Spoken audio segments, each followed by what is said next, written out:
નિલીપ રાયે Rajkot range IG તરીકેનો charge સંભાળતાની સાથે જ 2 દિવસીય જનસંપર્ક સભાનું એક આયોજન કર્યું હતું અને જેમાં પહેલા જ દિવસે એક સાથે 35 જેટલા અરજદારોને સાંભળવામાં આવ્યા કે જ્યાં ગેરકાયદેસર નાણાં ધીરનાર શખ્સો વિરુદ્ધ ફરિયાદ માટે પહોંચેલા એ 35 લોકો કે જેમાંની કેટલાક લોકોની ફરિયાદ સાંભળીને તમે પણ ચોંકી ઉઠશો કે શું આ હદ સુધી વ્યાજખોરો જઈ શકે છે।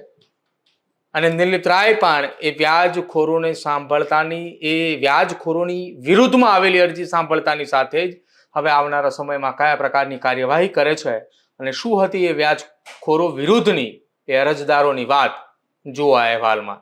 આખો વિડીયો જોતા પહેલા હજુ પણ અમારી ચેનલને સબસ્ક્રાઇબ નથી કરી તો યુટ્યુબ પર સબસ્ક્રાઇબ કરો અને ફેસબુક અને ઇન્સ્ટાગ્રામ પર ફોલો કરો।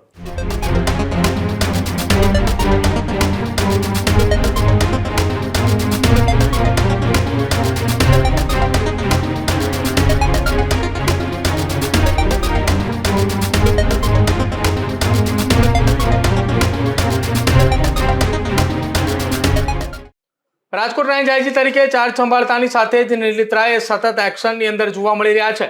પહેલા તેમણે રાજકોટ રેન્જ આઈજી તરીકે ચાર્જ સંભાળ્યો, ત્યારબાદ ગોંડલ, મોરબી, સુરેન્દ્રનગર, જામનગર, દ્વારકા સહિતના તમામે તેમના વિસ્તારની અંદર મુલાકાતો લીધી અને ત્યારબાદ કેટલાક અધિકારીઓની તેમને બદલી પણ કરી। જોકે આ તમામની વચ્ચે હવે ગેરકાયદેસર નાણાં ધીરનાર શખ્સોની વિરુદ્ધમાં તેમણે એક જનસંપર્ક સભાનું આયોજન કર્યું હતું। એટલે કે એ સભામાં પહેલા જ દિવસે 1 એપ્રિલના પહેલા દિવસે 35 જેટલા અરજદારો રેન્જ આઈજી દ્વારા રૂબરૂ સાંભળવામાં આવ્યા અને મોરબીના જેમાં મોરબી, સુરેન્દ્રનગર, રાજકોટ, દ્વારકા તમામે જિલ્લાઓની અંદરથી લોકો એટલે કે અરજદારો તેમની પાસે આવ્યા। જેમાં સૌથી પહેલા મોરબીમાં વ્યાજે લીધેલા ₹8 લાખ સામે પૂરા પૈસા ચૂકવી દીધા બાદ પણ 40 લાખનો પ્લોટ પચાવી પાડતા વ્યાજખોરો સામે ફરિયાદ કરવામાં આવી હતી। જે વ્યાજખોરોએ મોરબીમાં 2 પોલીસ અધિકારીઓને લાંચ આપતા પકડાવ્યા પણ હતા।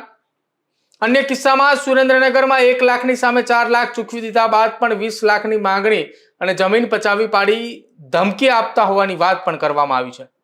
જેને લઈને પરિવાર ગામ છોડી અને બહારના ગામમાં રહેવા માટે પણ ગયું છે અને જોકે પરિવારે પોતાનું જીવન ટૂંકાવવા માટેનો કોઈ છૂટકો ન હોવાનો એવો વસવસો પણ વ્યક્ત એ રેન્જ આઈજી નિલીપ રાય સમક્ષ કર્યો છે। જ્યારે આ એ અરજદારોમાં ગોંડલના પણ રહેવાસી હતા કે જેમને કોરોના મહામારી વખતે વ્યાજે લીધેલા 4 લાખ સામે સિક્યુરિટી પેટે 1.50 કરોડની જમીન એ રાજકોટના પટેલ ઇન્વેસ્ટમેન્ટના અલ્પેશ દોંગા દ્વારા પચાવી પાડવામાં આવી હોવાના આરોપ પણ લગાવવામાં આવ્યા છે। અને આ તમામ ફરિયાદો એ રેન્જ આઈજી નિલીપ રાય દ્વારા એ સાંભળવામાં આવી। વિગતે આ ફરિયાદની વાત કરવામાં આવે જેમાં મોરબીના એક ફરિયાદી ચિરાગ સંઘાણી જેમણે કહ્યું હતું કે પ્રકાશ અને સતીશ પીઠમલ પાસેથી ₹8 લાખ તેમણે વ્યાજ પેટે લીધા હતા। તે વખતે મારા પ્લોટનો દસ્તાવેજ કરી આપ્યો હતો। તે વખતે અમારી એવી શરત હતી કે હું પૈસા પરત આપું ત્યારે પ્લોટનો દસ્તાવેજ પરત કરી આપે। મેં 8 માસ સુધી તેમને વાપરવા પેટે તમામે દર મહિને વ્યાજ પેટે ₹24,000 વ્યાજ પણ આપ્યું। જે બાદ મેં 8 લાખ પરત આપ્યા પણ પછી મને મારો દસ્તાવેજ પરત ન આપ્યો। આ બાબતે મેં મોરબી એ ડિવિઝન પોલીસ મથકે અને ગાંધીનગરમાં પણ અરજી કરી હતી અને મને મોરબી એ ડિવિઝન પોલીસ મથકમાંથી એવું કહેવામાં આવ્યું હતું કે તું 5 લાખ લઈ લે અને 40 લાખનો દસ્તાવેજ ભૂલી જા। જો કે મેં તે કરવાની ના પાડી કારણ કે 40 લાખનો પ્લોટ હતો તેથી કાયદેસર એફઆઈઆર કરવા માટેની મેં વાત કરી। જો કે સામા પક્ષ પાસેથી લાંચ લેતા પોલીસ અધિકારીઓ પણ આ કેસની અંદર ઝડપાયા હતા અને ઝડપવા પાછળ ફરિયાદીએ આ કેસની અંદર અનેક એવી અરજીઓ પણ કરી હતી। રેન્જ આઈજી દ્વારા તપાસના આદેશ પણ આ પ્રકરણમાં આપવામાં આવ્યા છે।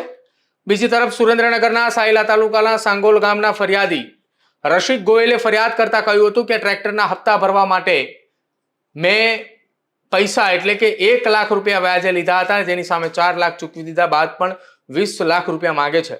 આ ઉપરાંત મારી 10 વીઘા જમીન પણ પચાવી પાડવા માટે દબાણ કરે છે જેનાથી કંટાળી 6 મહિનાથી મારા પરિવાર સાથે હું બીજા ગામમાં રહું છું। તજાળા પોલીસ મથકની અંદર મારા ભાઈએ અરજી કરી હતી પણ ફરિયાદ લેવામાં આવતી નથી। અમે છુટકારો મેળવવા માંગીએ છીએ અથવા તો અમે અમારું જીવન ટૂંકાવવા માંગીએ છીએ, આ પ્રકારની વાત કરી। બીજી તરફ રાજકોટના ગોંડલના રહેવાસી એ રેન્જ આઈજી નિલીપ રાય પાસે રજૂઆત કરવા આવ્યા હતા કે હું ગોંડલની અંદર રહું છું અને કોરોના મહામારી દરમિયાન પૈસાની જરૂર હોવાથી મેં મારા એક મિત્ર મારફતે રાજકોટના પટેલ ઇન્વેસ્ટમેન્ટમાંથી 3% લેખે ₹4 લાખ લીધા હતા જેની સિક્યુરિટી પેટે જમીન આપી હતી। જે બાદ પણ 6 મહિના સુધી વ્યાજ ભર્યું પરંતુ પાર્ટી ઉઠવાની તૈયારી હોવું લાગતા વ્યાજ ભરવાનું બંધ કર્યું, જેમાં સામે પક્ષોએ મારી જમીનો પચાવી પાડી હોવાની વાતો પણ કરી છે. હવે તેવું એવું કહે છે કે જમીન એ અમે વેચાતી લીધી છે ને જેની કિંમત 1.50 કરોડ રૂપિયા અમે આપી છે, જેથી મને મારી જમીન પરત જોઈએ છે. અંતે આ કેસની અંદર જ્યારે અરજદારોને સાંભળતા હતા એ દરમિયાન વાંકાનેરના એક અરજદારે પોતાની અરજી લઈને આવ્યા અને કહ્યું કે મારા દીકરાના કોલસાના બિઝનેસ માટે જરૂરિયાત માટે વેવાઈ પાસેથી રૂપિયા 11 લાખ એ વ્યાજે લીધા હતા, જે બાદ અમે અમારી પાસે 21 લાખ પરત માગે છે. 11 લાખની સામે 21 લાખ પરત માગે છે અને આ તમામની વચ્ચે મારા પતિનું 9 વર્ષ પહેલા મૃત્યુ પામ્યું છે. એક મહિલાએ અરજદાર તરીકે ત્યાં અરજી કરવા ગયા હતા અને તેમણે કહ્યું કે મારા દીકરીના છૂટાછેડા પણ થઈ ગયા અને છૂટાછેડા થઈ ગયા તેમ છતાંય અમારી પાસે 11 લાખની સામે 21 લાખની માંગણી કરે છે, જેથી ન્યાય મળે તે પ્રકારની વાત એ મહિલા અરજદારે રેન્જ આઈજી નિલીત રાય પાસે કરી છે. પહેલા દિવસે 35 જેટલા અરજદારોને સાંભળ્યા બાદ હવે એ જોવાનું રહેશે કે બીજા દિવસ દરમિયાન કેટલા અરજદારો આવે છે. બંને દિવસના અરજદારો મળીને આવનારા સમયમાં અરજદારોની વાત સાંભળ્યા પછી રેન્જ આઈજી દ્વારા શું કાર્યવાહી કરવામાં આવે છે અને આવનારા સમયમાં હવે અન્ય કેટલા વ્યાજખોરી વિરોધ આ રાજકોટ રેન્જની અંદર કાર્યવાહી થાય છે તેના ઉપર સૌ કોઈની નજર છે. પરંતુ એક વાત નક્કી છે કે આવનારા એ 10-12 દિવસની અંદર રાજકોટ રેન્જ આઈજી વિસ્તારની અંદર વ્યાજખોરો સામે કડકમાં કડક કાર્યવાહી થાય અને કાયદાકીય દાખલો બેસે કે બીજી વખત રાજકોટ રેન્જ આઈજી વિસ્તારની અંદર આ પ્રકારની કાર્યવાહી ન થાય એ પ્રકારના સખત પગલાં લેવામાં આવે તેવી અરજદારોની વાત હતી. હવે અરજદારોની વાત પર રાજકોટના રેન્જ આઈજી નિલીત રાય આવનારા સમયમાં કયા પ્રકારની કાર્યવાહી કરે છે એ જોવાનું રહેશે. આ જ પ્રકારની તમામ અપડેટ જોવા માટે ન્યૂઝરૂમ ગુજરાતને લાઇક, શેર અને સબસ્ક્રાઇબ કરવાનું ભૂલતા નહીં.